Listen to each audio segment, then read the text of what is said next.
राजी को बजाज यानी आरकेबी, और मैं हूं इस वक्त एडवोकेट प्रदीप नंबियार जी के साथ। प्रदीप जी नमस्कार। नमस्कार सर, नमस्कार। और प्रदीप जी और मैं हैं नेशन नाउ पर। नेशन नाउ है हमेशा आपके साथ। आप सब लोगों को जय हिंद, जय महाराष्ट्र, जय भवानी, जय शिवाजी, वंदे मातरम। वंदे मातरम। जय सिया राम, हर हर महादेव, हर हर महादेव। अस्सलाम वालेकुम, गुड इवनिंग, सत श्री अकाल, शलोम, नी हाओ। प्रदीप जी स्वाहिली में भी बोल दीजिए कुछ। जाम्बो बाना, क्या बात हमारी है। आंखों। So Pradeep ji, as we discussed over here, it was day before yesterday, I think. बिल्कुल बिल्कुल sir. We had our friend Mr. Ruben Mascarenas over here, and we Yes, told yes. him that, listen, Arvind Kejriwal is just about to be arrested. Yes, you told him that. And he said, and we've been saying this for a long time Long now, time. that Arvind ji जा रहे हैं jail में, तो he said something about all of us are ready to go to jail and stuff like that. And well, he did court arrest, and he had to take bail. And the High Court, by the way, has refused to entertain the Congress's plea with regard to the income tax assessment, whereby I think 125, 150 crores of their money has been taken out by the income tax department. So, but the income tax says कि भाई ये case पुराना चल रहा है, इन्होंने अभी तक पैसा नहीं दिया, तो हम क्या करें? We are bound by rules. Congress says the rules say something completely different. The way they are being applied to us is completely different. Now, we don't know what's going on here. So the process of recovery is going on. So until Yes. they pay the entire penny, Yes. all the accounts will be frozen. No, but the point is, income tax says we have not frozen the accounts. This account इनका on है, हमने कब freeze किया? लेकिन जो हमारा पैसा वो तो हम निकालेंगे ना, वो तो निकाल रहे हैं पैसे। तो मैं जानना चाहता हूँ कि कांग्रेस पार्टी सर 138 साल 139 साल पुरानी पार्टी है, 1885 से लेकर के अब तक, क्या they don't even have proper chartered accountants look after this? They got the top lawyers of the country along with them. So they didn't know this or what? I mean, I don't know. I agree. It looks kind of suspicious that this has come about just before the general elections. But why give anybody an opportunity? But then, sir, this doesn't come overnight. I mean, this has been built up over the years. Sir, 95, 96 का case है, अभी तक चल रहा है. So this has been built up over the years and various process, various stages, first appeal, second appeal, ITAT, and then after ITAT, the order comes up that चलो अब तो आपको देना ही पड़ेगा. सर 2005, 2006 से हाईकोर्ट में चल रहा है केस जो है. मेरा ये कहना है कि आप लोग क्या कर रहे थे? सो रहे थे भाई. मैं अच्छा ठीक है, ये मान सकते हैं कि हो सकता है कि चुनाव के पहले नहीं करना चाहिए था, चलो बाद में कर देते. But as the income tax guys say, why? What for? We don't care whether elections are on or not. हमें अपना पैसा चाहिए यार, पैसा दो. सीधी बात है.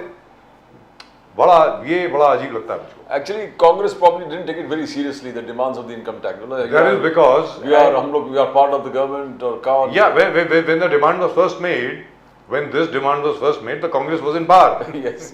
Congress की सरकार थी.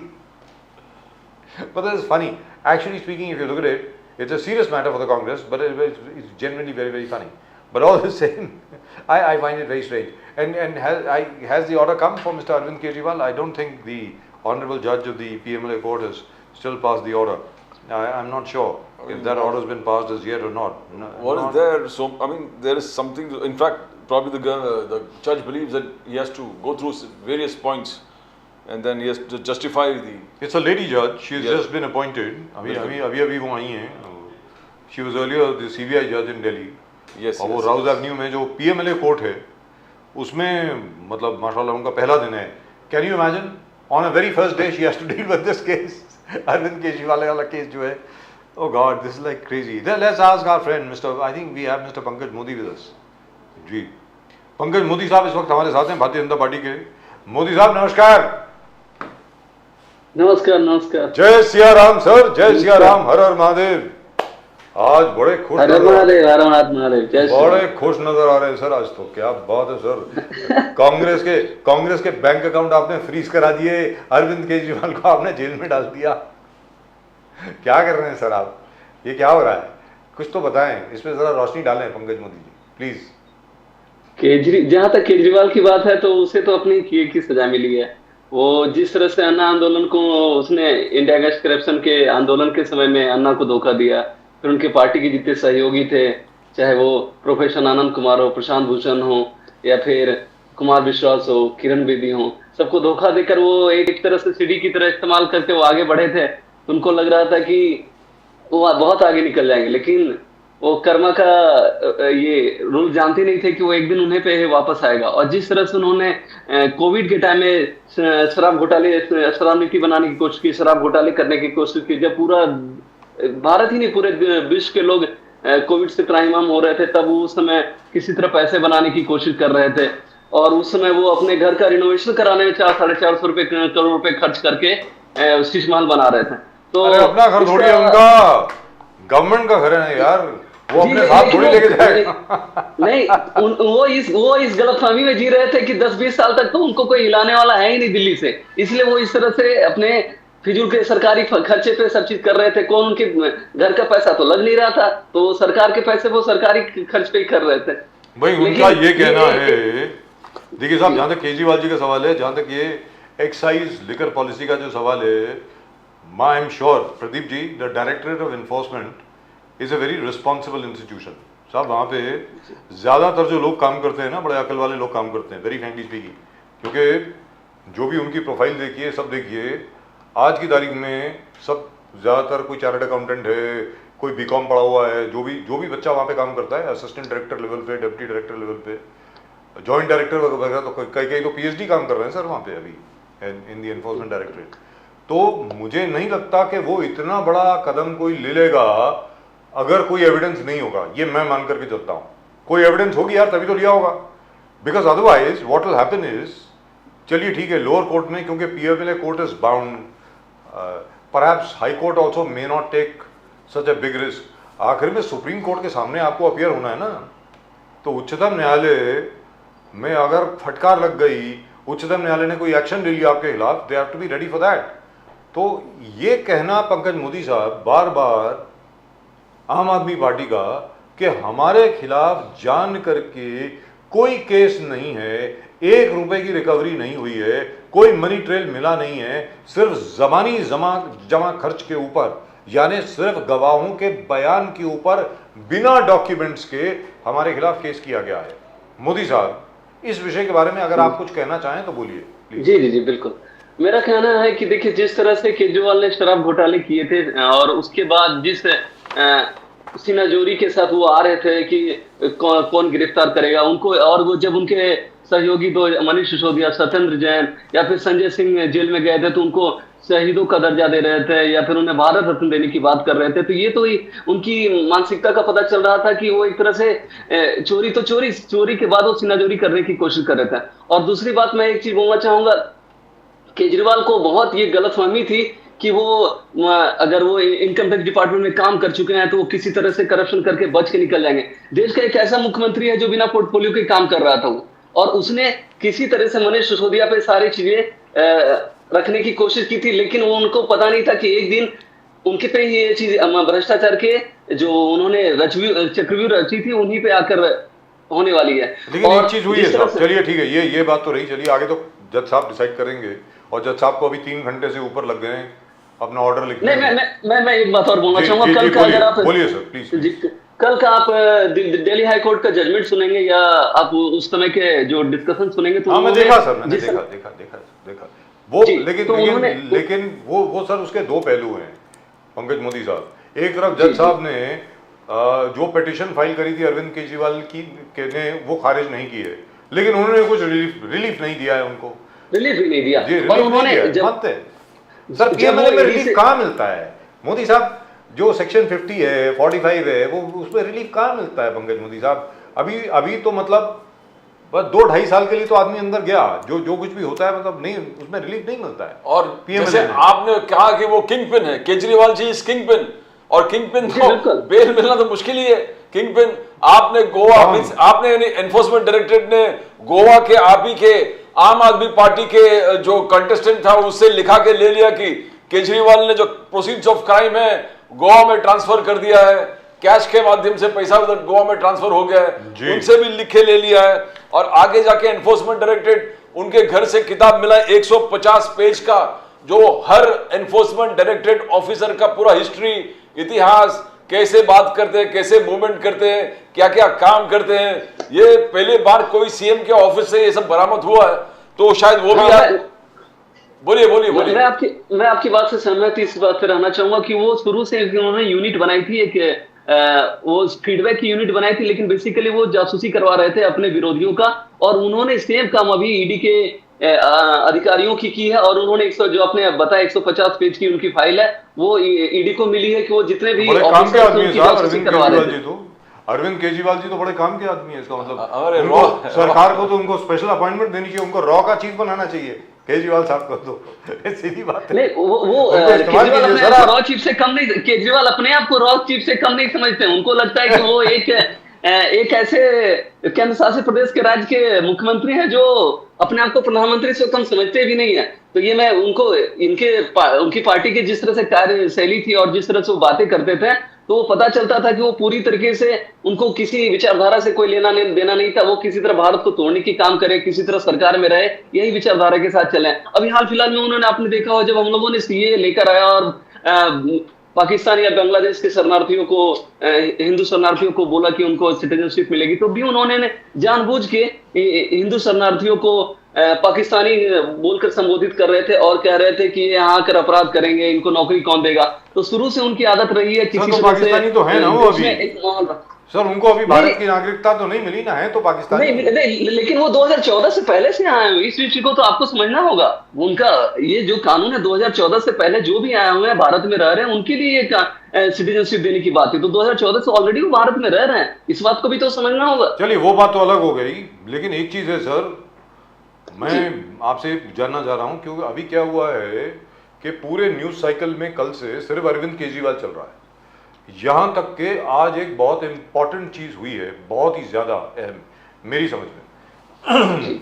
मैं उम्मीद करता हूं सरकार की समझ में भी, सरकार का जो थिंक टैंक है, स्ट्रेटेजिक थिंक टैंक जो है सरकार का, they must have also realised how important this is. Modi ji आज भूटान में थे, Modi ji went on a visit to Bhutan sir, and that is a message to China. China को एक मैसेज गया है that we are standing by our allies. तो वो story जो है पूरी दब गई है। मेरा ये कहना है कि आज की तारीख में मोदी जी ने एक बड़ा कड़ा ताकतवर संदेश भेजा है चीन को कि भाई साहब आप ये मत समझिए कि हम आपको भूल गए हैं, हम भूटान के साथ बिल्कुल खड़े हैं, ये दिस इज मेजर। तो ये वेरी अनफॉर्चुनेटली दुखद बात यह है कि आदरणीय सम्माननीय अरविंद केजरीवाल जी के चक्कर में हम सब लोग भूल गए हैं कि असल में देश में, बाकी देश में क्या हो रहा है। पंकज मुखी साहब बताएं। नहीं, मैं प्रधानमंत्री जी और भारत की जनता को इस चीज के लिए बधाई दूंगा कि आज भूटान की सर्वोच्च नागरिक सम्मान से भी प्रधानमंत्री जी को सम्मानित किया गया है। और जहां तक आपने ये बात की चाइना को, तो चाइना को जो मैसेज देना है वो बहुत अच्छे तरीके से हमारे विदेश मंत्री जयशंकर जी हो, चाहे प्रधानमंत्री जी हो, चाहे हमारे स्टेट जी के द्वारा दिया जा रहा है। और ये भूटान ही नहीं, जिस स्थिति में हमारे लक्षद्वीप में प्रधानमंत्री जी बहुत दिन रह के आए और जिस तरह से चाइना ने मॉरिशस को अपने चक्रव्यूह, मॉरिशस नहीं, मालदीव सर, मालदीव, मॉरिशस नहीं, मालदीव सर, क्या मॉरिशस उससे दोस्ती अपनी सर, ऐसा मत कीजिए। नहीं, मालदीव नहीं, सॉरी, मालदीव। तो इस तरह से अब तो ये एक संदेश दिया गया है भूटान को, चाइना को, कि हमारे जो पड़ोसी देश है उसके द्वारा हमारे अच्छे संबंध है, और जो भी चाइना या वो कोई भी और भी अन्य देश जो इस चीज में हस्तक्षेप करने की कोशिश कर रहा है, तो वो इस चीज में सफल नहीं हो पाएगा। राहुल गांधी जी ने कहा आपसे कि जिस प्रकार से नरेंद्र मोदी जी उनके बैंक अकाउंट्स, वो तो खुलेआम प्राइम मिनिस्टर पे आरोप लगा रहे कि ये टोटलिटेरियन गवर्नमेंट ने हमारे बैंक अकाउंट्स को फ्रीज किया है। आपने हमारे बैंक अकाउंट को नहीं फ्रीज किया, आपने लोकतंत्र को फ्रीज किया है। Democracy has failed, democracy, you have shaken the pillars of democracy. That is what the Congress is accusing you, Modi ji. And they said पूरे जितने पिलर्स है डेमोक्रेसी में, हर आपके एक्ट जो है एक टोटलिटेरियन, ऑथोरिटेटिव एंड एक ऑटोक्रेटिक काइंड ऑफ सिस्टम में आप काम कर रहे हो। अभी आगे जाके आप केजरीवाल जी को अरेस्ट किए, आप जो भी अच्छे काम करते हो उसको उठा के आप अरेस्ट कर रहे हो, अंदर डाल रहे हो। तो राहुल गांधी जी का आप पे टोटल आरोप है कि आपने सिर्फ बैंक अकाउंट फ्रीज नहीं किए, आपने लोकतंत्र को फ्रीज किया है पंकज मोदी जी। कांग्रेस को ये समझने की जरूरत है कि वो एक अच्छा सीए नहीं रख सकता, ऐसी लग रही देखकर कि इतने दिन से जब उनके इनकम टैक्स डिपार्टमेंट के इतने दिन से नहीं, इतने साल से सर, सच इतने बोलिए, साल से, हाँ, सच बोलिए, सच बोलिए। इतने सालों से जब उनपे जी। आईटी डिपार्टमेंट की बात है, सर ये 95 96 का केस है, और ये तब भी से बता वो दूं अब तक आपको। वो सॉल्व तब से अब तक 95 वो सॉल्व नहीं 96 का कर पाया, केस है, तो वो या। इनकम टैक्स डिपार्टमेंट ने अपने हिसाब से काम किया है, तो वो उनका जवाब दे दे बेटर रहेगा, बशर्ते कि हम पे आरोप लगाए। और वो आजकल ये बहुत एक कॉमन हो गया है कि अगर कुछ कांग्रेस के साथ गलत हो रहा है तो डायरेक्ट उसको लोकतंत्र से रिलेट करने लग जाता है। तो इस चीजों में ना रहे, भारत का लोकतंत्र बहुत मजबूत है। कुछ भ्रष्टाचारी लोग जो जेल जा रहे हैं, केजरीवाल टाइप के लोग या फिर कांग्रेस के लोग, तो वो इस चीज को ना समझे कि अगर वो जेल जा रहा है तो भारत का लोकतंत्र खतरे में। भारत का लोकतंत्र बहुत मजबूत हो रहा है क्योंकि भ्रष्टाचारी लोग जेल जा रहे हैं। लेकिन सर, 4 3 चीज घंटे जो से- राहुल गांधी जी ने पहले कहा, 4-5 चीज वो धीरे धीरे सच्चाई में बदल रहे।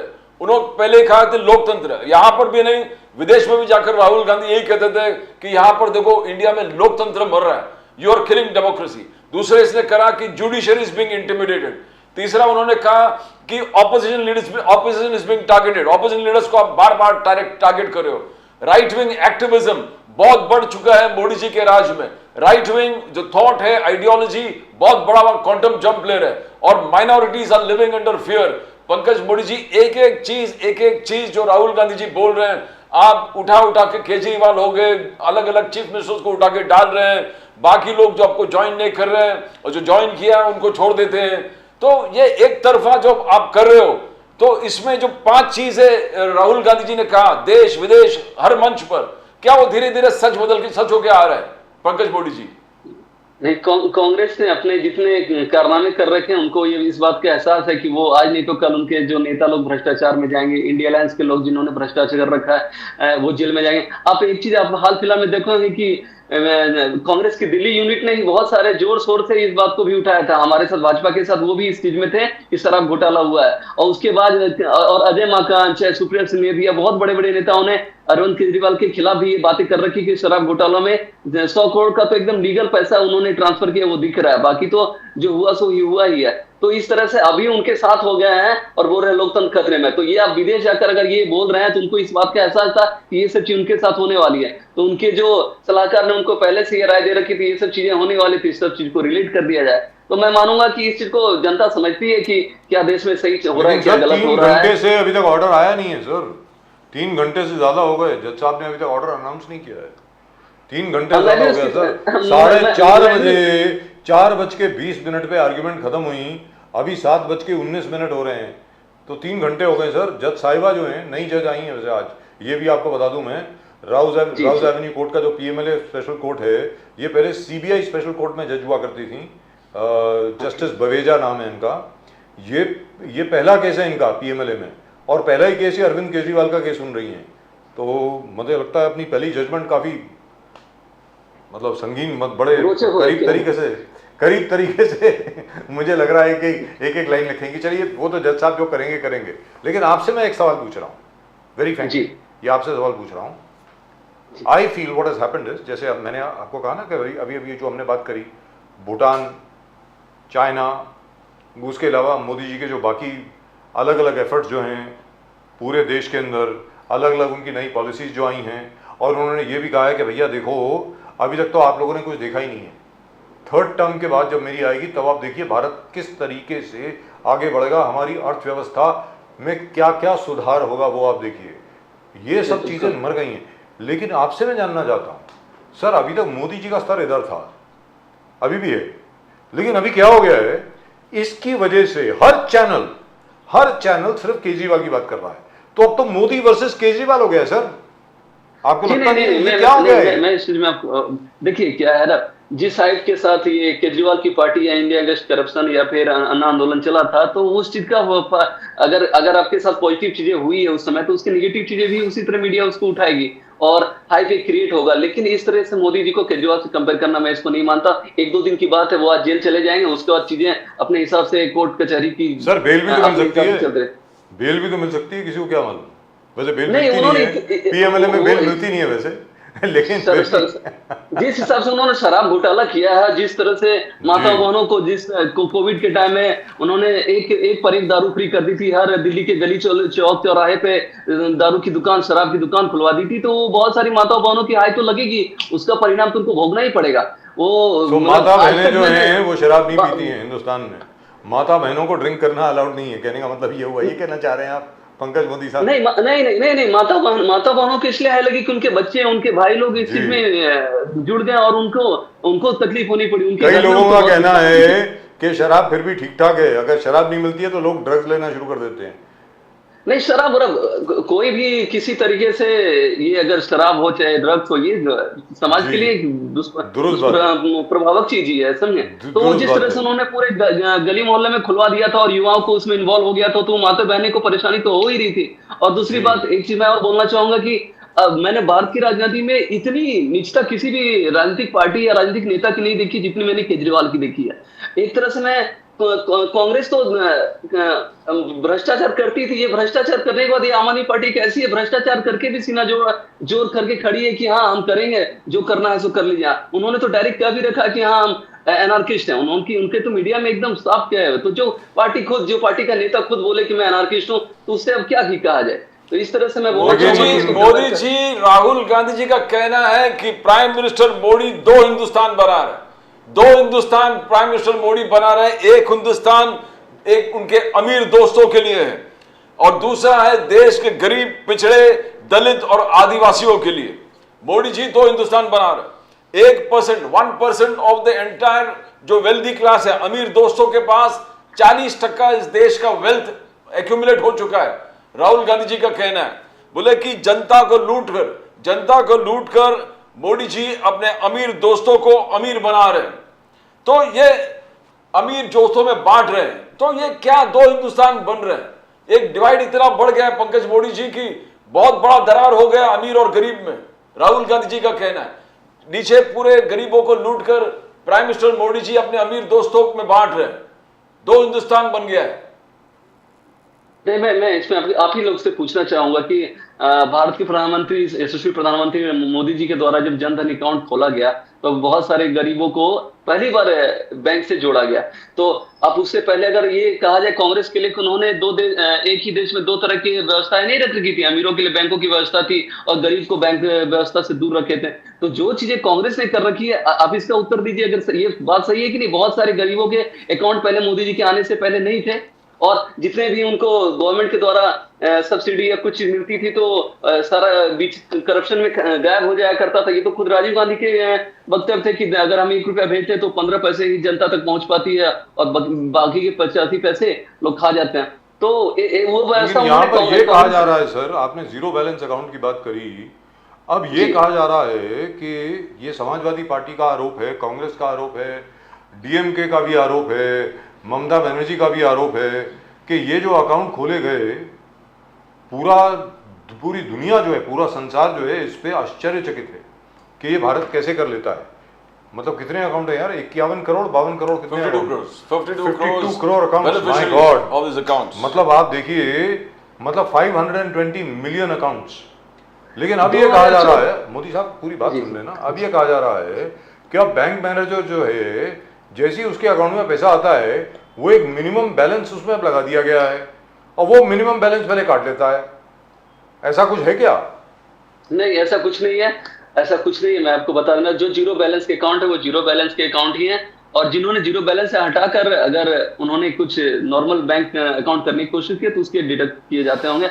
और दूसरी बात है, 2014 के बाद बहुत सारी चीजें ऐसी हुई है देश में जो पूरी दुनिया हतप्रभ है। चाहे वो जनधन अकाउंट हो, चाहे वो उज्ज्वला योजना हो, चाहे नमामि गंगे हो, या फिर जिस तरह से हमारी विदेश नीति रही है, या हमारी जीरो टॉलरेंस टेररिज्म पे रही है, या फिर आप देखेंगे कि सर उज्ज्वला योजना में तो ये कहा जा रहा है कि एक बार गैस सिलेंडर मिला उसके बाद लोगों के पास पैसे नहीं थे अगला गैस सिलेंडर खरीदने के लिए, तो वो बोतला भी वहीं पर पड़ा है, चूल्हा भी है और चूल्हे के ऊपर लकड़ियों से खाना बनाया जा रहा है। ऐसा यूट्यूब पे, सर यूट्यूब पे बहुत देखने को मिलता है। मैं आपको बता रहा हूँ, आपने भी देखा होगा, ये मतलब ये सिर्फ हमने ही थोड़ी देखा है, आपने भी देखा होगा ना, क्या है? नहीं, मैं तो विपक्षी पार्टियां, विपक्ष के लोग भी बहुत सारे अफवाह फैलाने के लिए ऐसे वीडियो बनाते हैं, उस चीज पे नहीं जाना चाहिए। जी। आज बहुतर में ऐसा देखा जाता है कि देश की माताएं बहनों को बहुत उज्ज्वला योजना से इतनी राहत मिली है। मैं खुद गांव क्षेत्र से हूँ, जहां पर देखा है मैंने, आदिवासी महिलाएं रहती थी जो कभी लकड़ी चुनकर जंगलों से लाती थी तो शाम जी। तक खाना बना पाती थी, जी। और आज वो गैस होने के कारण न धुएं की चिंता है, न एकदम आराम से रह रहे हैं, आराम से खाना बना रहे हैं। तो इस चीज का श्रेय तो प्रधानमंत्री जी को देना ही होगा सब को, कि उन्होंने एक बहुत आमूलचूल परिवर्तन लाने की कोशिश की भारत में। और 2014 के बाद आपने जो बोला अभी कि जनधन का अकाउंट इतने खुले तो लोग आश्चर्यचकित थे, उसी तरह से आश्चर्यचकित कोविड के टाइम में जब हमने 2 वैक्सीन बना ली, पूरी दुनिया देखती रह गई, और हमारे 100 से ज्यादा मित्र देशों को हमने कोविड मैत्री रूप में दान किए कि उन्हें उसकी जरूरत थी उस समय, वहां की जनता को, दूसरे देशों को, तो हमने वो चीज सप्लाई भी की। तो इस चीज का श्रेय तो बहुत दुनिया दूसरी नजर से भारत को देखने लगी है। और इसमें मैं सबको बोलना चाहूंगा, विपक्ष हो चाहे पक्ष हो, सबको इस चीज में खुले विचार से समझना चाहिए कि 2014 के बाद देश में कितने सारे परिवर्तन हुए, उसमें देश का नाम बढ़ा है। तो इस चीज का श्रेय प्रधानमंत्री अभी औरंगजेब वाले जो कमेंट आ गए, मोदी जी का तुलना औरंगजेब से किया जी। उद्धव बाला साहेब ठाकरे जी के स्पोक्स पर्सन राउत जी कहा कि दोनों पैदा हो गए थे गुजरात में, और दोनों बगल के जिले में पैदा हो गए थे, और दोनों औरंगजेब और मोदी जी वो टॉर्चर और क्रुएल्टी में विश्वास करते हैं, वो लोगों को हैरेस करते हैं, लोगों को परेशान करते हैं, जैसे ऑपोजिशन लीडर्स को उठा के डाल रहे हैं अंदर, वो एक तरीके से टॉर्चर है। और जिस प्रकार से तुलना आपने, बीजेपी ने कंप्लेन किया इलेक्शन कमीशन के पास, उद्धव बाला साहब ठाकरे पार्टी के खिलाफ कंप्लेन किया कि तुलना औरंगजेब से प्राइम मिनिस्टर मोदी जी का किस प्रकार से किया। बोले कि औरंगजेब इधर आके लोगों का हत्या किया था। एकनाथ शिंदे जी ने कहा कि ये देशद्रोह का काम। जी बिल्कुल। तो आप क्या इससे आगे क्या होने वाला? औरंगजेब तो तुलना बहुत, because Aurangzeb is symbol of hatred है, जहां हिंदुत्व वाली शक्तियां हैं, तो मोदी जी को उनके खिलाफ साथ कंपेयर करना, ये कैसे देखते हो आप? मैं शिवसेना, उद्धव ठाकरे या फिर उनके प्रवक्ता के द्वारा जो बोला जा रहा है, वो मुझे इस बात की बहुत, जितनी निंदा की जाए उतनी कम है। बाला साहब अगर कहीं देख रहे होंगे तो उन्हें भी इस बात का दुख होता होगा कि जिन्होंने बोली थी अगर हमारी पार्टी शिवसेना कभी अगर कांग्रेस की बनती है तो उस दिन ही वो दुकान बंद कर देंगे। और ये लोग आज सेम भाषा जो कांग्रेस की थी, कांग्रेस के लोग जो कभी औरंगजेब की मजार पे जाया करते थे, उसको महिमा मंडित करते थे, आज वो सेम चीजें शिवसेना कर रही है। तो ये देखे तो हमें भी दुख होता है, लेकिन अब क्या कहा जाए, जो उनकी इंडिया अलायंस है तो उनकी मजबूरी भी रही होगी कि वो इस तरह से वक्तव्य देखे कि उनके नजदीक पहुंचा जाए कांग्रेस के। या कभी कभी आप आज से कुछ साल पहले सुनते होंगे कि कांग्रेस के प्रवक्ता लोग इस तरह का बयान देकर ना कांग्रेस के अपने नेताओं की नजरों में आना चाहते थे। तो उद्धव ठाकरे या उसके प्रवक्ता आजकल सोनिया गांधी या राहुल गांधी या कांग्रेस की नजरों में आने के लिए इस तरह के वक्तव्य दे रहे थे, इसकी जितनी निंदा की जाए कम है। और जिस तरह से माननीय मुख्यमंत्री शिंदे साहब ने इस चीज की घोर निंदा की और बोला देशद्रोह की तरह है, तो मैं उस बात से बिल्कुल सहमत रहूंगा। आप समझिए, औरंगजेब से कंपेयर कोई कैसे कर सकता है छत्रपति शिवाजी महाराज की धरती पर, जहां पर औरंगजेब को किस दृष्टि से देखा जाता है। वहां ऐसे लोग अपने जवान पे औरंगजेब का नाम ले रहे हैं बार बार। तो मैं अब क्या ही कहा जाए शिवसेना के बारे में। मोदी साहब ये बताइए, इसका जवाब जनता 2024 के चुनाव में देगी। और ये उसी की बात कर रहे हैं, 2024 का जो चुनाव आने वाला है, अभी थोड़ी देर के बाद 1 महीने के अंदर अंदर इलेक्शन शुरू हो जाएंगे सर। यहां पर यह कहा जा रहा है सभी विपक्ष के नेताओं द्वारा, माफ कीजिएगा, कि आदरणीय सम्माननीय नरेंद्र मोदी जी बड़े नर्वस हैं, भारतीय जनता पार्टी बड़ी डरी हुई है, घबराई हुई है, इसलिए पहले हेमंत सोरेन साहब को आपने जेल में भेज दिया, अब अरविंद केजरीवाल साहब को आपने जेल में भेज दिया, अब आप बोल रहे हैं ए राजा का केस रीओपन होगा, कनी मोदी का भी केस रीओपन होगा। और लेकिन जहां तक के बाकी लोग जो आपके साथ आ गए हैं, हेमंत बिस्वा शर्मा साहब हो गए, हमारे बड़े अच्छे मित्र छगन भुजबल साहब हो गए, हमारे बहुत ही अच्छे मित्र अजीत दादा पवार साहब हो गए, उसके अलावा हम माशाल्लाह हसन मुशर्रफ साहब हो गए, इन सब के केसेस का क्या हुआ? ये केसेस ओपन थे, जैसे ही आपके साथ सरकार में आ गए सारे केस बंद हो गए। इसके विषय में तो बताइए ना सर प्लीज। नहीं, मैं बजाज सर, मैं आपको बोलना चाहूंगा, कोई भी केसेस बंद नहीं हुए, सारे अपने कानून के हिसाब से काम कर रहे हैं।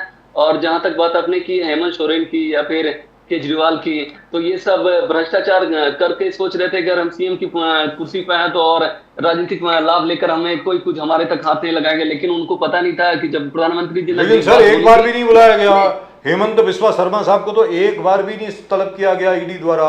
पहले उनको कितने 4 के 5 समन जा चुके थे, एक बार भी नहीं बुलाया गया उनको। यहाँ पर सर पूरी बात सुन लें, हमारे हसन मुशर्रफ साहब जो सीनियर कैबिनेट मिनिस्टर हैं, हेल्थ मिनिस्टर हैं अभी महाराष्ट्र के, वहां तो बॉम्बे हाईकोर्ट का ऑर्डर है कि भाई इनको गिरफ्तार किया जाए। आज वो मंत्री हैं, उनके खिलाफ कुछ भी नहीं हो रहा। और छगन भुजबल जी के तो पूरे केसेस विड्रॉ हो चुके हैं। वो कहते हैं फाइल खो गई साहब, हाईकोर्ट से विड्रॉ हो चुका है। और अजित पवार जी तो कोई स्कैम ही नहीं किया बेचारे, वो बहुत शरीफ आदमी हो गया अभी। एक बार आपके साथ आ गए तो बहुत अच्छे हो गए वो तो। नहीं, कानून अपने हिसाब से काम कर रहा है। इस चीज की मैं आप लोग को गारंटी दूंगा कि कानून अपने हिसाब से काम कर रहा है, और जो भी उनका एक ड्यू प्रोसेस वो कहने का मतलब ये हुआ कि जहां आपने देखा कि कोई बगावत पे उतर आया तो केस दोबारा खुल जाएगा, कहने का मतलब ये हुआ। नहीं, ऐसी बात नहीं। ऐसी बात तो अगर भ्रष्टाचार करेगा तो प्रधानमंत्री जी का खुला संदेश है, न खाऊंगा न खाने दूंगा। तो अगर कोई चाहे कि भ्रष्टाचार करे वो खा के बैठ जाए तो डकार तो ले ही नहीं सकता है, और जो भी अगर उसकी डकार ली जाएगी वो जेल के अंदर। जयशंकर जी ने भ्रष्टाचारी उस चीज को समझ ले। अच्छा, हमारे जो जयशंकर जी एक्सटर्नल अफेयर्स मिनिस्टर, उन्होंने बहुत बढ़िया बात कहा कि मोदी जी के गारंटी सिर्फ मोदी जी के गारंटी नहीं है, मोदी जी के गारंटी एक ग्लोबल मैसेज है। ग्लोबल मैसेज का पूरे विदेश दुनिया में लोग देख रहे हैं और इससे एक गाइडेंस ले रहे हैं कि गरीब से गरीब लोगों को किस प्रकार से मोदी जी ने गारंटी लेकर उनके जीवन में बदलाव लाने का कोशिश किया। कांग्रेस मगर कहते हैं कि ये गारंटी, मोदी जी की गारंटी कुछ गारंटी नहीं है। जॉब्स कहां पर है? 2 करोड़ कहां है जॉब्स? बोले किसान के दुगना डबल इनकम करने वाले थे, वो हुआ नहीं। प्राइस राइज कंट्रोल नहीं कर पाए। तो आप कोई गारंटी आपने लिया है, वो गारंटी फेल हो चुका है, कांग्रेस का कहना है। Jaishankar ji says it is a role model for the entire world. Globally एक मैसेज है मोदी जी गारंटी। ये बहुत बड़ा एक डिफरेंस है, कहां से कहां। कैसे जस्टिफाई कर पाओगे पंकज मोदी जी? जी, मैं ये बोलना चाहूंगा कि आज आप देख रहे होंगे मोदी सरकार आने से पहले जो विदेश में भारतीय रह रहे थे, या कभी भी सुरक्षा की भावना होती होगी तो किस तरह से वो फंसे रह जाते थे। लेकिन मोदी जी के आने के बाद ऑपरेशन विजय चलाया गया, ऑपरेशन गंगा किया गया, ऑपरेशन कावेरी की गई, कि जितने भी भारतीय हैं और वो ज्यादातर गरीब और मध्यम परिवार के लोग थे, उनको किसी तरीके से रेस्क्यू करके इंडिया लाया गया। और इसमें भारत की छवि बहुत, भारत की नहीं, भारत के जो पड़ोसी देश के भी नागरिक थे उनको भी साथ लाया गया। तो इस चीज में आप भारत की को क्रेडिट देना ही चाहिए कि एक जनता में एक गारंटी की भावना जगी है कि अगर जब तक प्रधानमंत्री मोदी जी हैं तब तक उन्हें किसी चीज की दिक्कत होने की जरूरत नहीं है, समस्या नहीं होगी। और जहां तक वो हमारा 2047 तक का एक भारत को विकसित बनाने का प्लान है, तो वो जनता जनार्दन इस चीज को अच्छे से समझती है कि मोदी जी से विकसित भारत का सपना जरूर पूरा करके लेकर आएंगे, और अपने आने वाले भविष्य में बच्चों को या फिर भाई बंधुओं को एक अच्छी जीवन मिलेगी। तो कांग्रेस के बोलने से कुछ फायदा नहीं होता, क्योंकि जनता भी समझ रही है उनके बहकावे में आने वाले हैं नहीं। वो केवल एक सकारात्मक विपक्ष की भूमिका तो कभी निभाई नहीं 10 सालों में, तो नकारात्मकता तो इतनी उनकी बढ़ गई, तो जनता भी इस चीज को समझती है। और इस चीज को मैं मानता हूँ कि लेकिन एक चीज तो है साहब, चुनाव में बहुत अच्छे एक चीज तो है, भले ही चलिए ठीक है अरविंद केजरीवाल जी को गिरफ्तार कर दिया गया, बाकी सब हो गया। मुझे ऐसा लगता है, क्योंकि मैं पत्रकारिता में बहुत सालों से हूँ सर, 40-42 साल से हूँ, तो मुझे तो ऐसा लगता है कि आम आदमी पार्टी की परफॉर्मेंस बहुत अच्छी रहेगी। अभी जहां जहां वो लड़ रहे हैं उससे बीजेपी को कोई खास फर्क पड़ने वाला नहीं है, आम आदमी पार्टी को फर्क पड़ेगा। आम आदमी के कुछ, मुझे लगता है डबल फिगर्स में एमपीज आ जाएंगे लोकसभा में, बहुत अच्छा होगा। घाटा कांग्रेस को होगा, वेरी फ्रैंकली मुझे ऐसा लग रहा है, क्योंकि कांग्रेस की अभी तक रणनीति बनी तक नहीं है। लेकिन मैं आपसे जानना चाहता हूं सर, और ये आप ही की बात मैं आपको बोल रहा हूं, क्या है कि उत्तर प्रदेश से जो खबर आ रही है, बाकी हर जगह से जो आ रही है, चलिए ठीक है अखिलेश यादव जी को भीड़ आ रही है, बाकी सब आ रही है, अरे भाई श्री राम के सामने कोई खड़ा नहीं हो पा रहा है। भले आप कहें कि श्री राम आपके लिए मुद्दा नहीं है, राम मंदिर आपके लिए चुनाव का मुद्दा नहीं है, वगैरह वगैरह, लेकिन वहां पर जितनी माताएं हैं, जितनी बहनें हैं, जो माता बहनों की आपने जो बात करी ना, इतनी दुआएं दे रही हैं, इतना आशीर्वाद दे रही हैं मोदी जी को कि ये जो राम मंदिर बन गया ना, ये 500 साल के ऊपर का जो धब्बा था आज हिंदुओं के ऊपर, यहाँ के सनातनियों के ऊपर, कि सब कायर हैं, देखो तुम्हारा मंदिर तोड़ करके हमने मस्जिद बना दिया, तुम लोगों के जो बुत थे उनको निकाल के, मूर्तियों को निकाल के हमने वहां पे दबा दिया, उसके ऊपर हम लोग पैर रख के जाते हैं। क्या अपना इबादत करने के लिए। ये मोदी जी पहले ऐसे प्रधानमंत्री आए हैं जिन्होंने असल में एक वो होती है ना सेल्फ रिस्पेक्ट, जो आत्मसम्मान होता है लोगों का, उसको वापस रिस्टोर किया है। मुझको ऐसा लगता है वेरी फ्रैंकली कि पूरी हिंदी बेल्ट में और बाकी हिंदुस्तान में भी राम मंदिर का जो मुद्दा है वो आपको लेके जाएगा 350 पार या 370 पार है, जो भी मेरी समझ में आपकी 325 या 330 सीट कहीं नहीं गई हैं, आराम से आएंगी। जी मोदी साहब बताएं।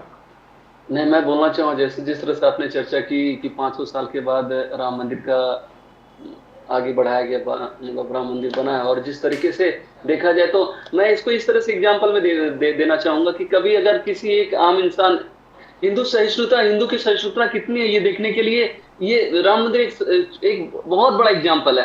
अगर किसी एक आदमी इंसान के घर को कोई दूसरी पड़ोसी आकर उस पर कब्जा कर ले और वो रोज वहां से गुजरे और कल वो अपने घर को निहारता रहे तो आप उसके मन में क्या बीत रहा होगा, तो ये सोचिए। सेम भावना हिंदू 500 साल से देख रहा है, वो बगल से वहां बाबरी मस्जिद ढांचे के बगल से जब गुजरता होगा तो उन्हें लगता होगा कि हमारे आराध्य श्री राम भगवान की कभी जगह थी और इस पे आक्रमणकारियों ने कब्जा कर रखा है। लेकिन भारत के हिंदू का सहिष्णुता की ये पहचान है कि उन्होंने इतने दिन पेशेंस रखने के बाद फिर कानूनी प्रक्रिया में गुजरने के बाद इस चीज का सॉल्यूशन करवाया और आज बहुत अच्छे तरीके से राम मंदिर का निर्माण हुआ। और माताओं बहनों के अलावा मैं भारत के हर एक हिंदू सनातनी और सारे जितने नागरिक हैं सब इस बात से भारत बीजेपी के लिए हमेशा और बीजेपी पार्टी के प्रति हमेशा इसमें पॉजिटिविटी दिखाना चाहते हैं कि हमने इस चीज को सॉल्व किया। हमने बहुत सारे मुसलमान इस चीज से बहुत खुश है कि ये बहुत दिनों से जो चल रहा था इसमें मोदी जी ने इसको सॉल्व करके एक आगे बढ़ने के एक रास्ता बनाया कि वो भी अपने विकास में योगदान दे।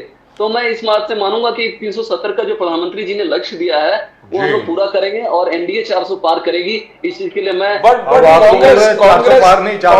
कांग्रेस आपको वहां पर लेके जाते हैं जो आपके एरिया फेल हो चुके हैं। राहुल गांधी जी कहते हैं कि मैं भर्ती भरोसा देता हूं, राहुल जी गारंटी, कांग्रेस का गारंटी भर्ती भरोसा, पहली नौकरी पक्की।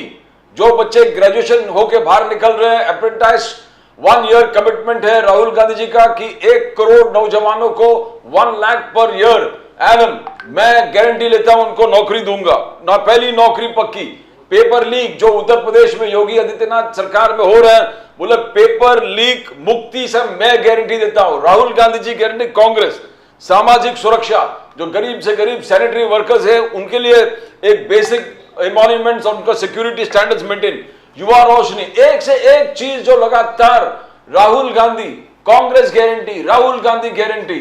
जहां थोड़ा सा जहां डिस्प्यूट है कि आप विफल रहे, वहां राहुल गांधी जी कहते कि मेरा गारंटी है कि मैं ये प्रोवाइड करूंगा। तो कैसे करोगे? एमएसपी, किसानों के लिए MSP, Rahul Gandhi, legal process, थोड़ा मुश्किल होगा। पंकज मोदी जी मुश्किल होगा। मैं इसका जवाब देना चाहूंगा।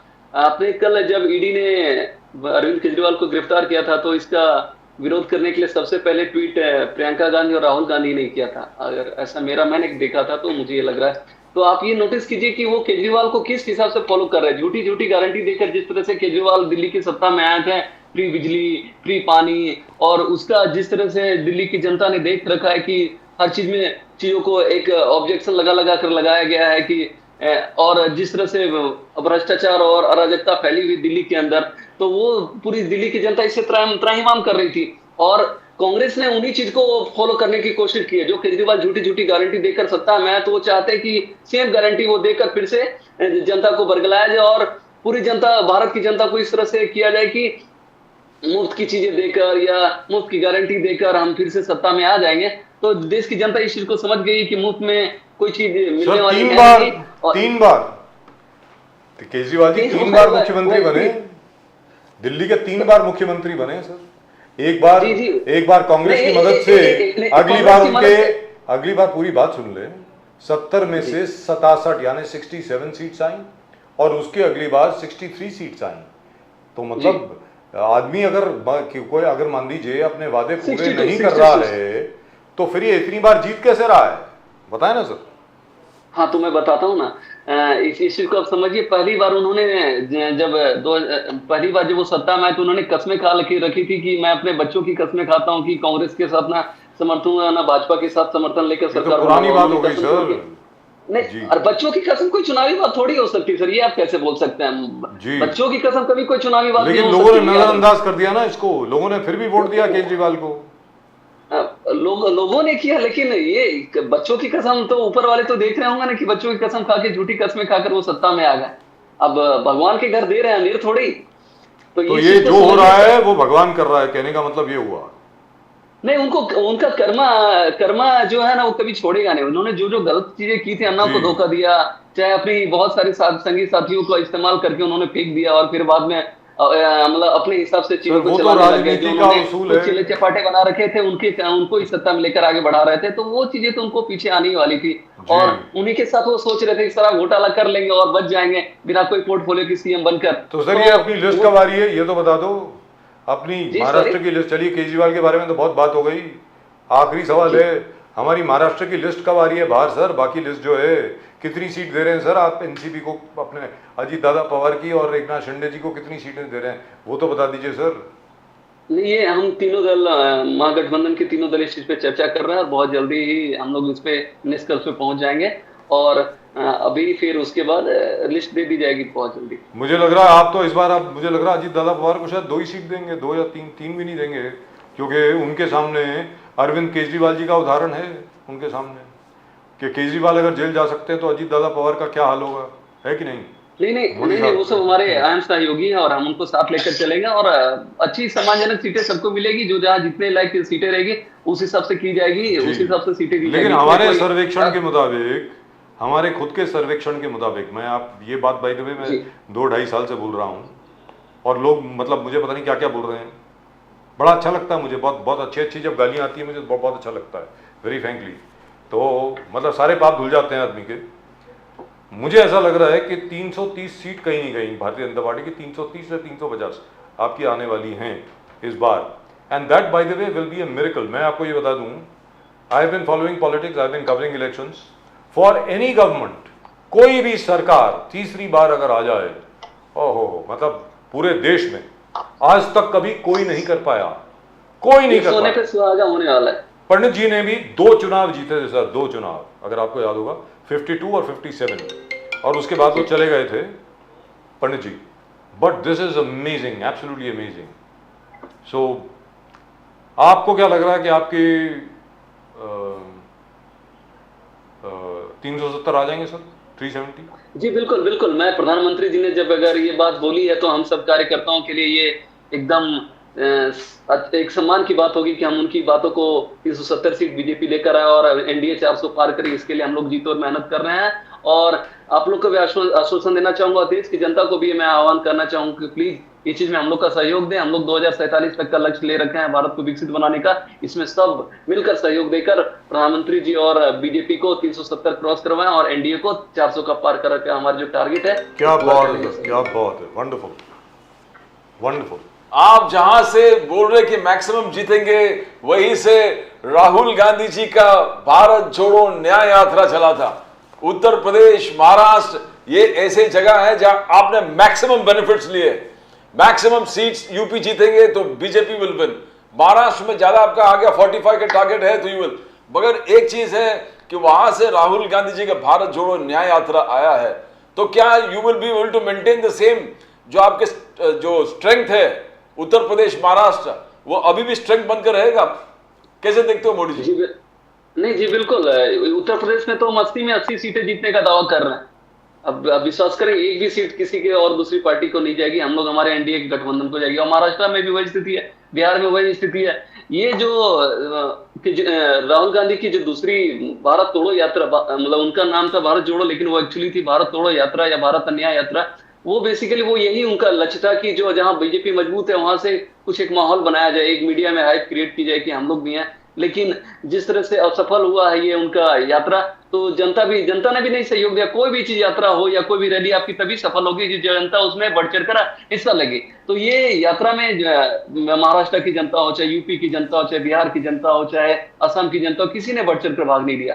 तो ये ऑलरेडी फ्लॉप हो गई, और जनता इस बार बीजेपी को, चाहे भाजपा, बीजेपी को या एनडीए को जीतो और बहुमत देकर आगे बढ़ाने वाली है, और हम 400 का लक्ष्य जो रखे हैं वो पार करेंगे। Yes sir. Right, thank you so much sir, thank you very much, बहुत बहुत थैंक यू धन्यवाद sir, sir thank you so आपका। Much.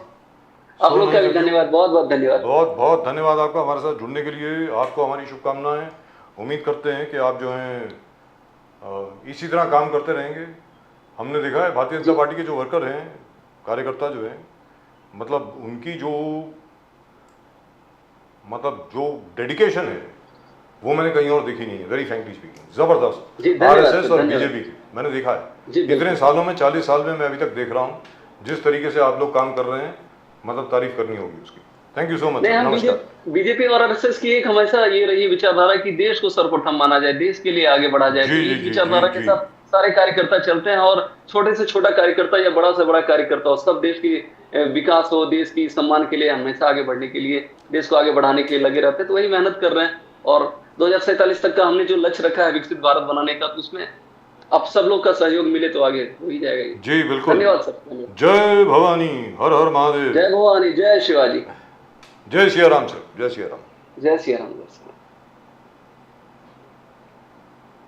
Now, Yeah, if you notice, the BJP never answers questions with regard to Mr. Ajit Dada Pawar or Mr.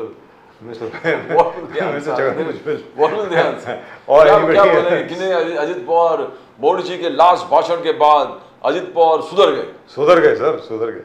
अब सुधर crime गए। Commit नहीं करेंगे, financial crime commit नहीं करेंगे। मतलब बगावत नहीं करेंगे। कहने का मतलब ये हुआ, उन्होंने देख लिया अब अनिल केजरीवाल के साथ और अरविंद केजरीवाल के साथ क्या हुआ है। अब अजीत दादा पवार भी सीधा अंदर जाएंगे अगर कुछ उन्होंने आग दिखाने की कोशिश करी। चलिए, at the moment with us from the Aam Aadmi Party we have a very dear old friend Mahmood